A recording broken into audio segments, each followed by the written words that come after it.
যতদিন না পর্যন্ত সফল হতে পারছো ততদিন জাস্ট একটা কাজ করবা, সেটা হচ্ছে টিকে থাকো।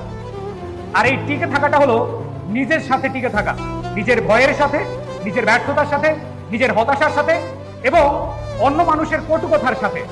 তুমি যখন কোনো কিছুতে খারাপ করবা, তুমি যখন কোনো কিছুতে ব্যর্থ হবা, দেখবা পাশের লোক তোমাকে নিয়ে কাটা গায়ে নুনের ছেটা দিতে একটু কার্পণ্য করবে না, তাদের মুখে শুধু কথা আর ধুলেই থাকে। তো প্রাণপ্রিয় শিক্ষার্থীরা, তোমরা এখানে যারা আছো তোমাদেরকে বলবো যে তোমরা হাল ছাড়বা না। তোমরা কখনো মনে করবা না তুমি ব্যর্থ হয়েছো, তুমি মনে করবা তুমি সফলতার একটা ধাপ পার হয়েছো, সেটা ব্যর্থ হয়ে তুমি সফলতার ধাপটা তুমি চিহ্নিত করতে পেরেছো।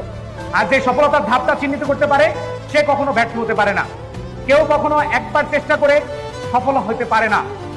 থমাস আলভা এডিসন, যিনি হাজারবার ব্যর্থ হয়েও তিনি বৈদ্যুতিক বাল্ব আবিষ্কার করেছেন, এরকম অহরহ উদাহরণ আছে তোমাদের মাঝে। তোমাদেরকে বলবো যে সফল না হওয়া পর্যন্ত টিকে থাকো এবং তোমার মধ্যে যে ভয় রয়েছে, তোমার মধ্যে যে ব্যর্থতা রয়েছে, তোমার মধ্যে যে হতাশা রয়েছে, এগুলো একেবারে নিশ্চিহ্ন